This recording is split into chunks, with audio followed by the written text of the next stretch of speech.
Fala pessoal, tudo bem? Estou fazendo esse vídeo para que nós possamos dar prosseguimento aí ao conteúdo da nossa disciplina. É, Essa semana tivemos aí alguns problemas por conta da falta de energia lá no pátio, né? Então estou fazendo esse vídeo para repor como se fosse a aula da segunda-feira e da terça, né? Foram as duas aulas afetadas, tá?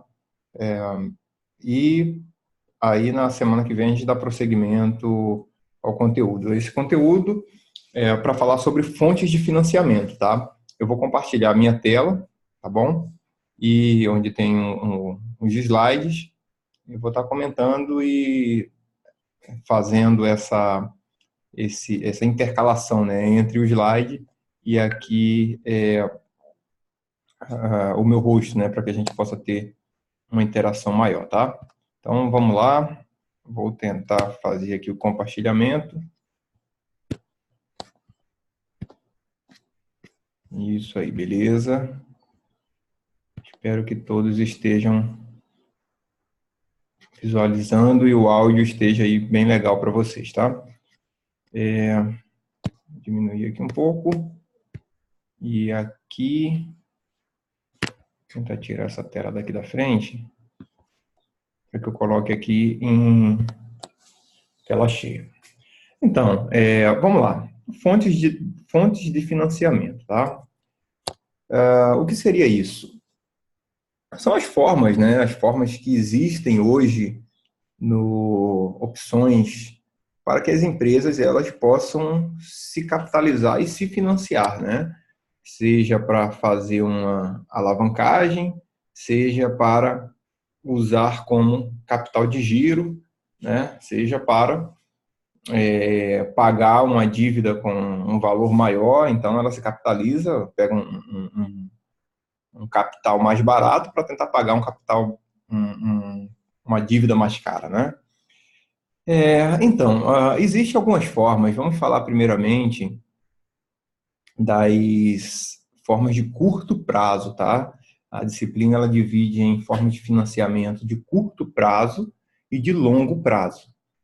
Se nós pensarmos nas formas de financiamento de curto prazo, vamos lá, nós temos alguns aqui, ó, empréstimo com garantia, tal, empréstimo com alienação de estoques, certificado de armazenagem, tá? Antes disso, queria comentar com vocês esse slide aqui, ó, que eu achei muito interessante, que diz razões alegadas pelos bancos para não dar empréstimos às pequenas e médias empresas, segundo as empresas com propostas de crédito negadas, né?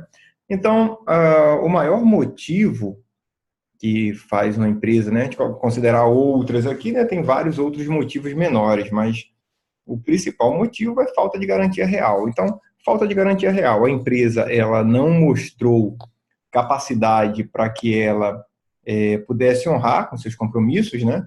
Então, isso aí a gente entende como uma falta de garantia real. A empresa ela é uma empresa que está há pouco tempo no mercado, então, se está há pouco tempo no mercado, não existe histórico ainda para avaliar como que é a saúde financeira dessa empresa. Então, veja que empresas que estão iniciando, elas têm uma dificuldade muito maior de conseguir se financiar e é onde elas mais precisam de dinheiro, né? Que é exatamente na sua fase inicial que ela ainda está montando a sua estrutura de capital. O segundo motivo aqui, relevante, é registro nos órgãos de restrição ao crédito, né? Então, por mais que a pessoa jurídica esteja legal, se quem vai fornecer o empréstimo, né, ou um investidor anjo, enfim, perceber que o sócio agregado àquela empresa tem nomes restritos no crédito ou tem uma má reputação quanto ao crédito, esse crédito ele também é motivo para ser negado por conta disso. Projeto inviável. Então, financiar certas coisas para quem vai fornecer o empréstimo, ele quer saber onde que ele está colocando o capital dele, né? Então, o cara quer financiar, sei lá, viagens de balões para a Amazônia. Pô, um negócio totalmente inviável, né? Totalmente fora de perspectiva de lucro e desse negócio dar certo, né? Então, avaliar se esse projeto é viável ou não é um fator relevante para que quem tem o crédito bem está fornecendo. Isso serve tanto para instituições financeiras como para investidores que queiram colocar o seu capital em algum negócio, em algum empreendimento, ou até mesmo no mercado de ações, né? Uma das coisas que se analisa é a análise fundamentalista, que é exatamente analisar os dados contábeis e financeiros para ter uma noção se essa empresa ela é uma empresa que faz sentido estar colocando o capital lá. Então, insuficiência de documentos, né? Então, a empresa, por alguma questão, não está legalmente na parte contábil ou na parte jurídica, né? Está a proposta dela é num formato diferente daquela que deveria estar. Então, esses aí são os 4 maiores motivos aqui, né?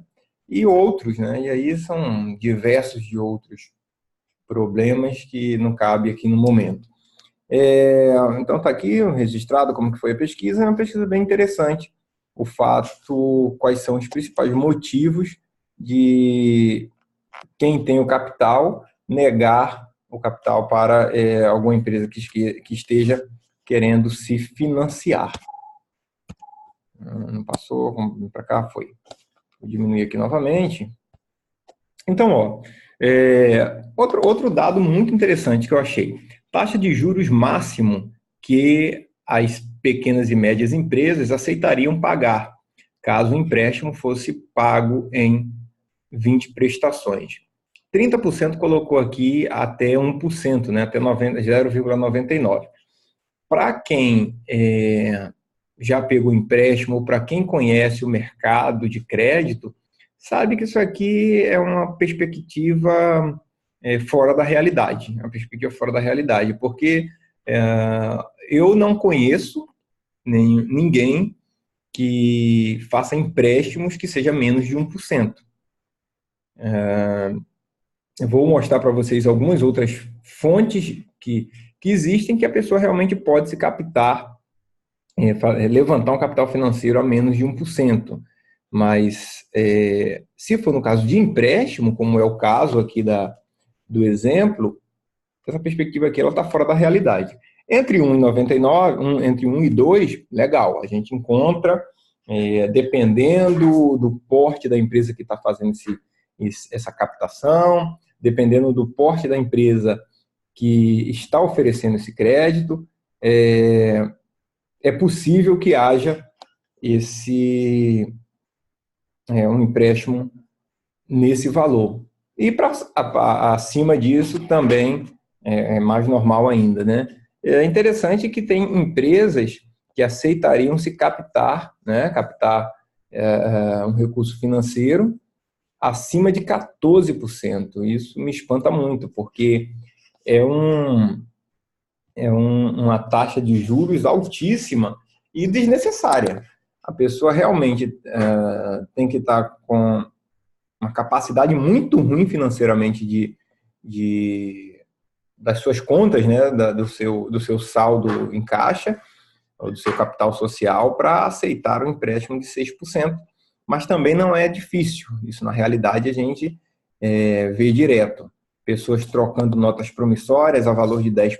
Se a gente pensar que a agiotagem no Brasil ela dá tão certo, a gente consegue entender como que tem esse número tão relevante de negócios que aceitariam se financiar acima de 6%. Você pensar que alguém que faz agiotagem trabalha com taxas de 5% para lá. Então, percebe-se que isso aqui não é um dado absurdo, né? É um dado que está dentro da realidade brasileira mesmo, quando a gente fala de captar algum valor. Junto a isso, diminuir aqui de novo, junto a isso, nós temos alguns riscos, né?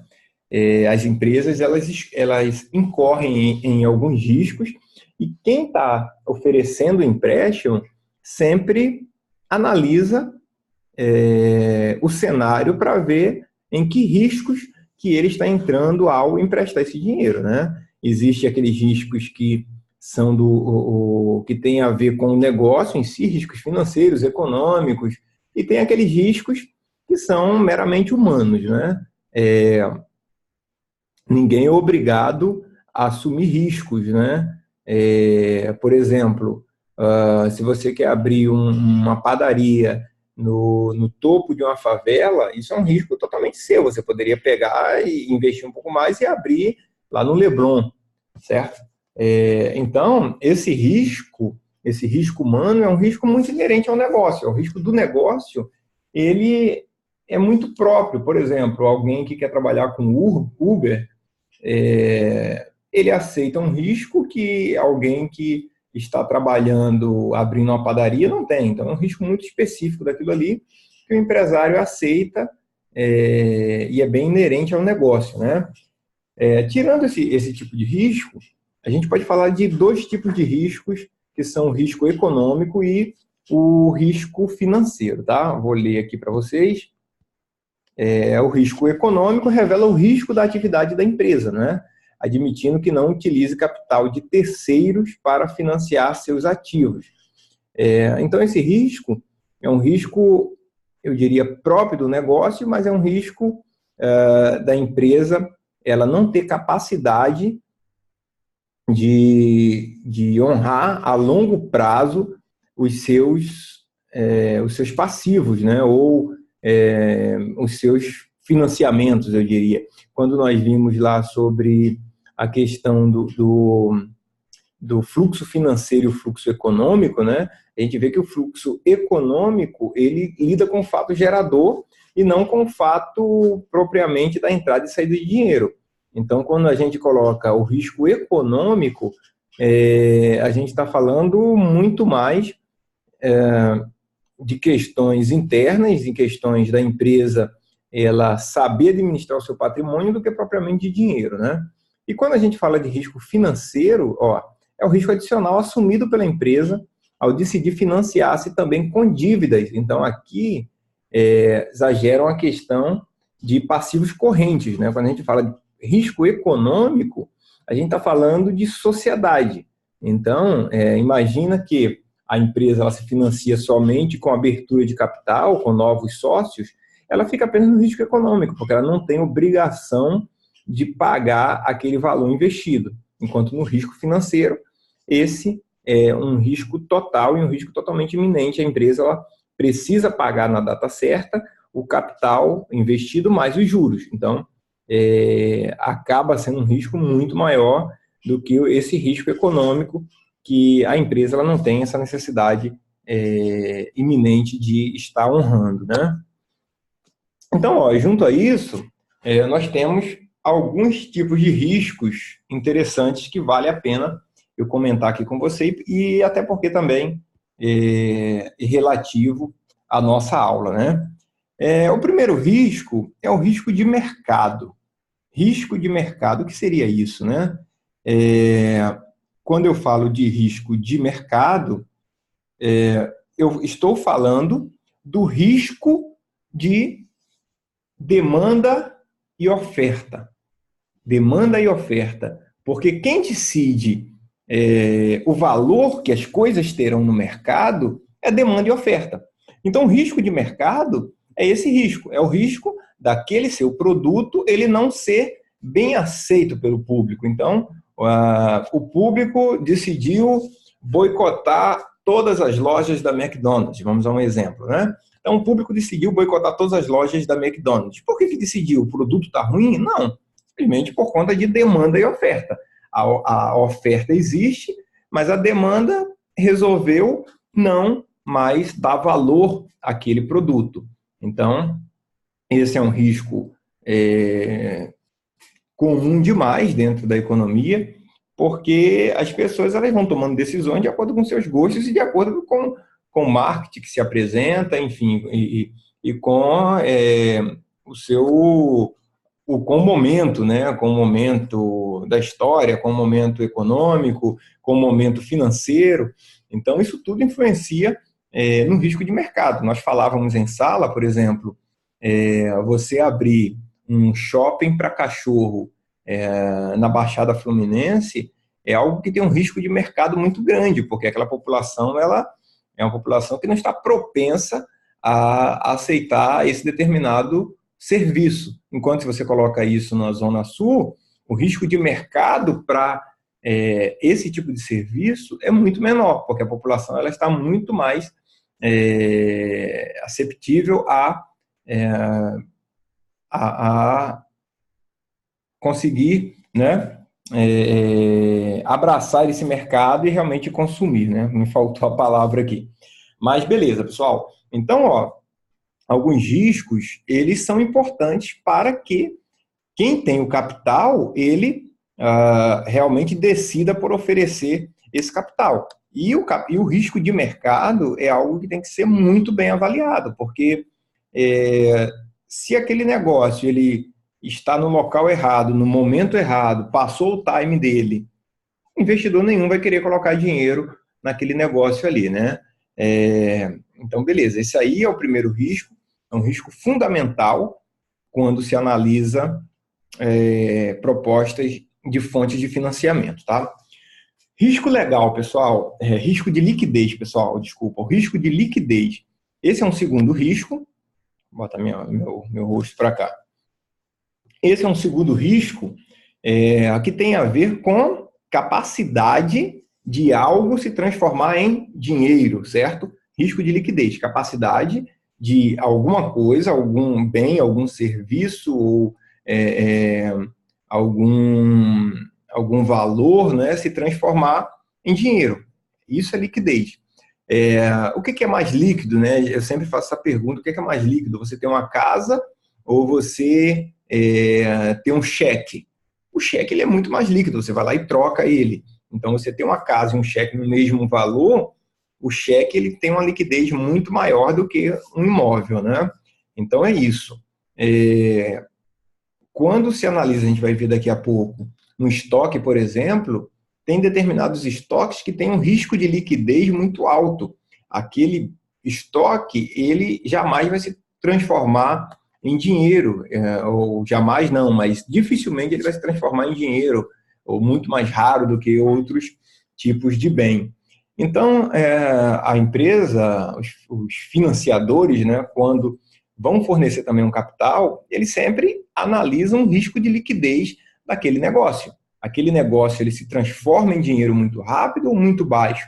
Essa pessoa ela vende o quê? Ela quer capital porque ela vende bobinas para o motor do ar-condicionado de um navio. Caramba, nem sei se isso existe, mas chutei aqui. Então, vamos supor que a empresa trabalhe com isso.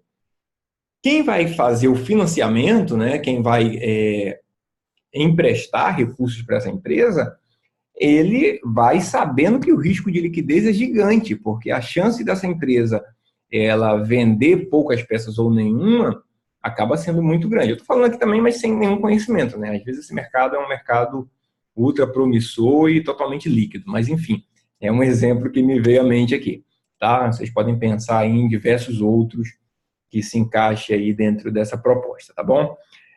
Então, o risco de liquidez é um risco que tem que ser muito bem dimensionado e analisado. Terceiro risco, pessoal, que vale a pena, tem vários riscos, tá? Não são apenas esses 5, tem vários outros, mas esses 5 aí eu achei interessante a gente comentar. Risco operacional, pessoal. Risco operacional, o risco da operação em si. O que é o risco operacional? O risco operacional é o risco de você não saber administrar o seu negócio.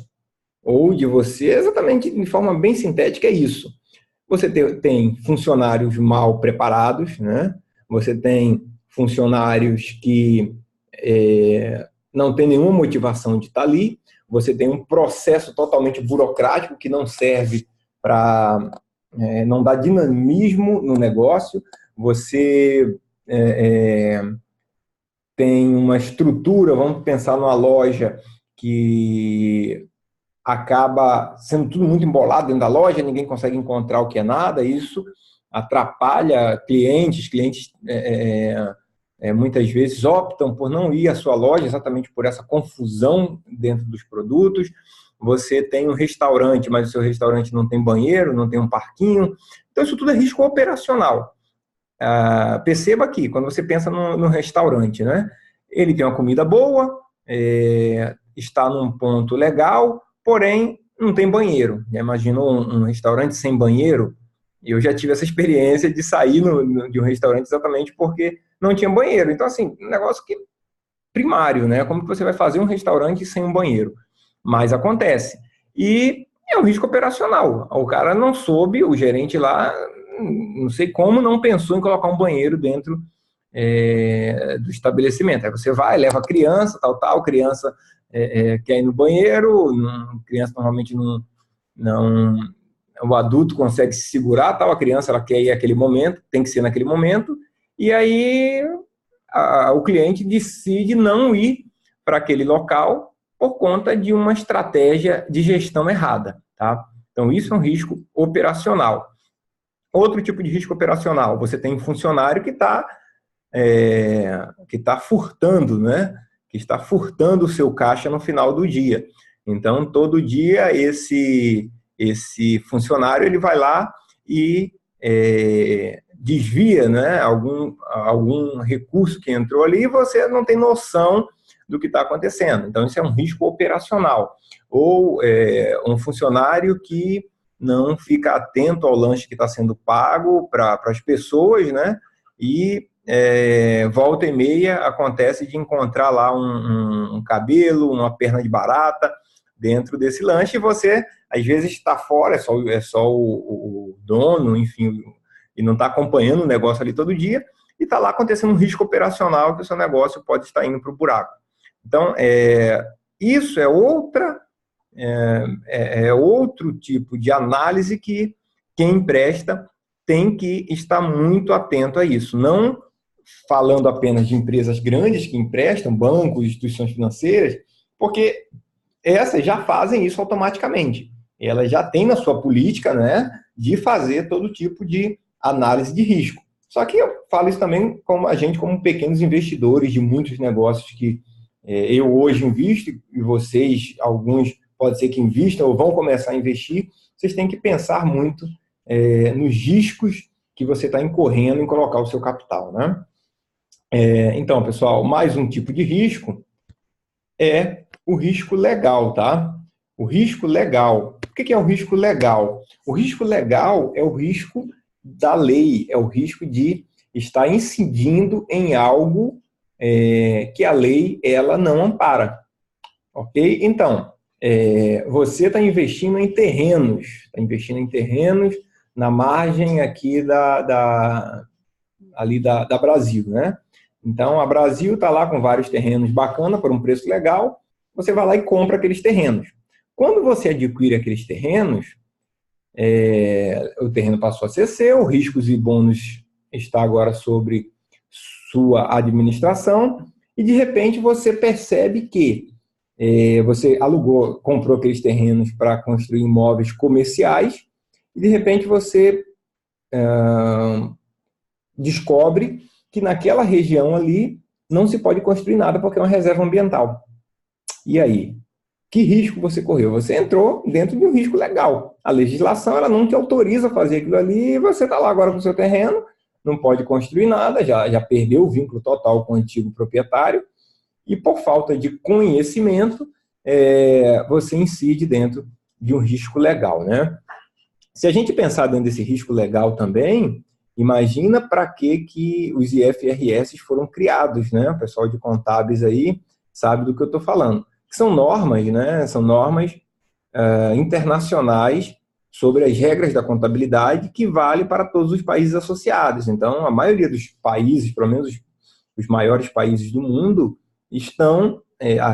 aderiram a esse novo padrão de contabilidade. E para que ele foi criado? Exatamente para evitar o risco legal. Muitos países fazem negócio, muitos empresários fazem negócios a nível internacional e o risco de incorrer, você fazer um negócio, está todo montado, e quando chegar num outro país, aquele negócio não ser viável porque a lei daquele país ela não permite, ou não se adequa à lei daquele país, fez os países se unirem, né? Ou melhor, fez a parte de contabilidade desses países se unirem e tentar criar um padrão que fosse internacional, o que foi muito bacana e muito bem aceito, porque hoje tem uma regra só e se a pessoa realmente não conseguir fazer errado, já não é mais culpa da legislação, mas sim culpa do operador que não tinha conhecimento suficiente, e aí a gente cai no risco operacional, né? Beleza. E aqui o último, dentro dessa lista, que a gente falando dos riscos, é o risco soberano, né?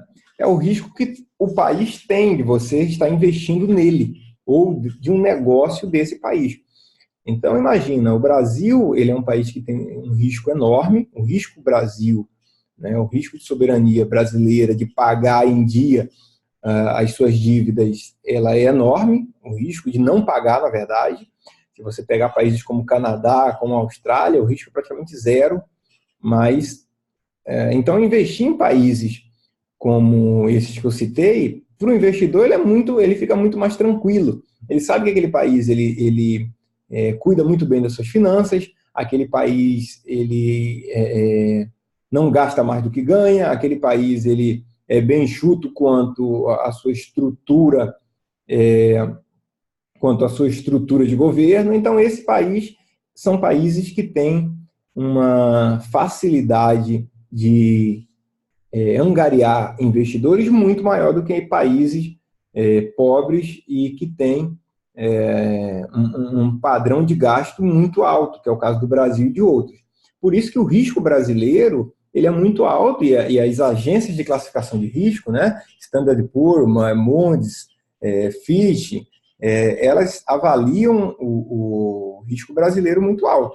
E, consequentemente, para quem quer investir em empresas brasileiras, acaba analisando esse risco do país, porque se a economia de um país vai mal, todas as empresas daquele país tendem a sofrer em maior ou menor proporção, né? Então é esse aí o risco legal, tá, pessoal? Vamos lá, dando continuidade, eu acho que eu vou dar uma pausa aqui e depois eu entro aqui nesses dois tipos de risco, até para eu ver como é que está ficando o vídeo, tá bom? Então, vou cortar o vídeo aqui e fazer um novo vídeo e gerar também um novo link, tá? Então, vamos lá, estou cortando.